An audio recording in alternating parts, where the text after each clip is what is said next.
Hi guys, this is Abby from Witchcraft Criminal History. How you doing today? Hopefully you're doing well. This is part 2 on Dr. Crippin. Okay. Alright, as we said in the last video, we spoke about them fleeing to Quebec, Canada on the Montrose.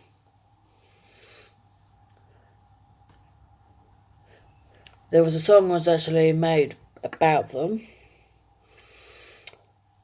in the dubious honour, and I think it went by Dr. Crippin killed Belle Elmore,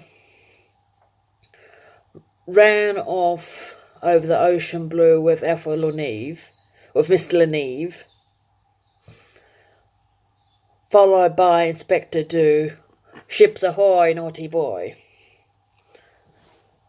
I know it probably sounded a lot better otherwise, but I gave it a try. But anyway.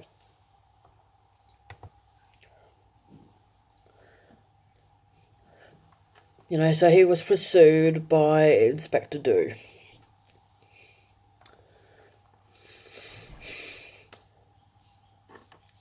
And Inspector Do was able to get to Quebec, Canada before the Montrose docked. He was actually there 2 days prior.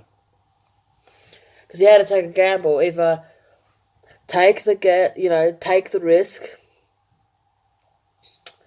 on this lead, or follow up other leads. He decided to follow the lead, and it actually paid off.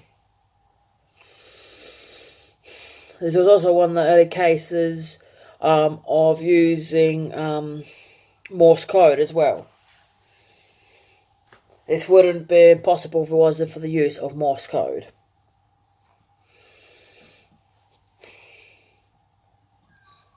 So before the Titanic, you had this case. So there's a couple of cases with regards to Morse code.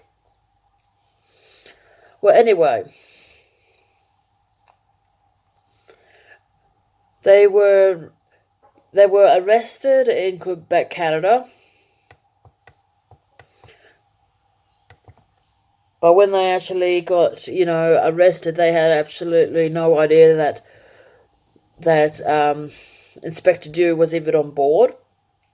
Because he was just dressed up as pretty much like a customs officer. And they were seen all the time coming on and off ships.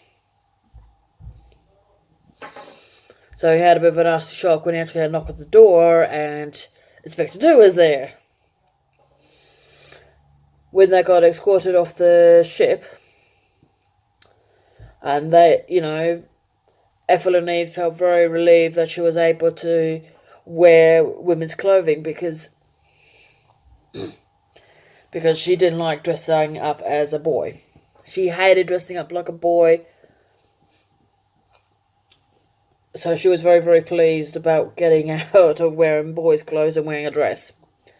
And on the advice of Walter Do to get her out of the way of getting her face out of the way of the press, she wore this beautiful big hat with a veil over her face so it can give her some privacy. They were sent back to London on the Atlantic, I think that's what you call it, and went to see the Old Bailey. If you guys want to know what the Bailey is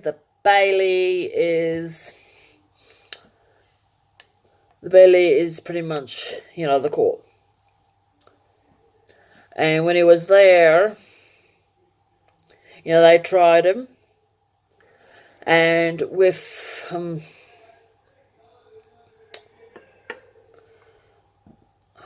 what was his name?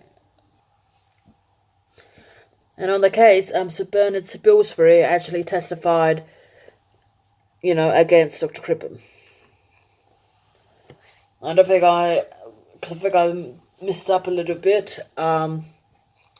Walter Drew found the remains, or pretty much flesh, in Dr. Crippin's basement.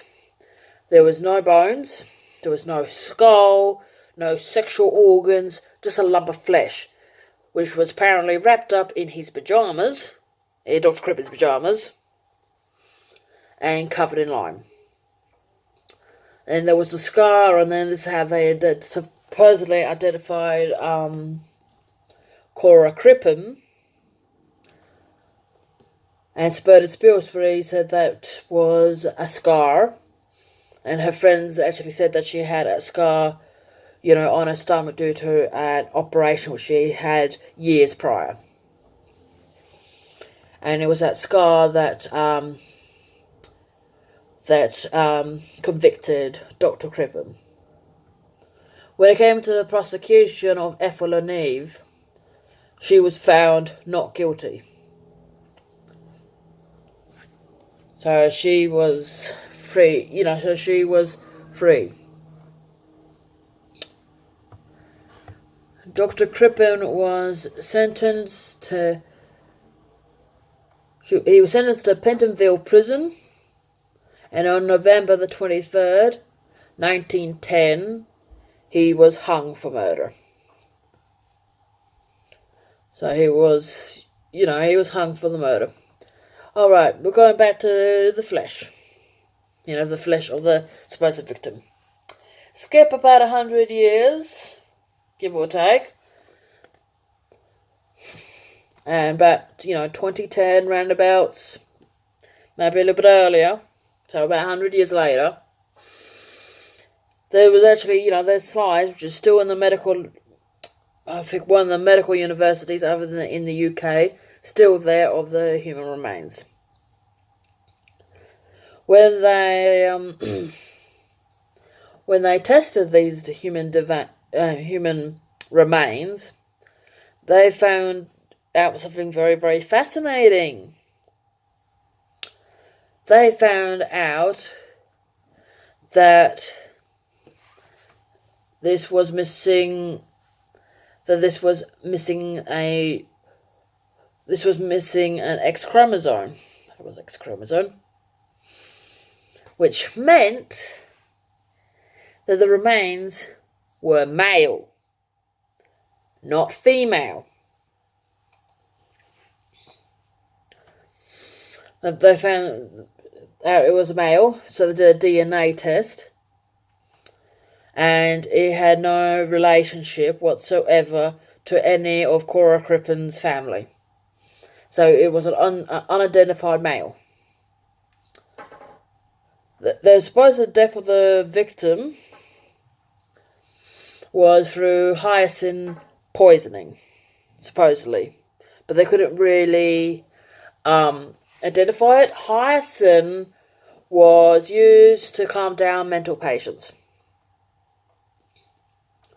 And they know it was hyacinth because they fed some of the remains to a cat and the cat's eyes dilated. And they said that cat's eyes only dilate when there's hyacinth involved. So they tested on a cat. So if you love cats, poor tiddles. So that's how they found out it was hyacinth. Or a little bit about Walter Dew. Walter Dew was a constable in 1888, and he was working on another famous case, a case we actually did on this channel, on Jack the Ripper. And there's a lot of theories and a lot of speculation that he might have been rather peeved off that he wasn't able to catch Jack the Ripper, so he decided not to let Crippin go, believing that Cora Crippin was murdered. Went to the local nut house, got somebody who died in the mental asylum, only had the flesh, and buried it down in the basement with some of the pyjamas which he left. So, in other words, it was a setup. Do I personally think that Dr. Crippin was set up? The DNA evidence and the chromosome evidence of that skin sample which they had from the remains is very, very damning. So, do I think he's guilty? No. I think he was innocent. And there's also other theories that there were people saying that they were seeing, people going. There was a woman fitting Cora's description around New York under her supposed names because she had many names. So she was seen, supposedly.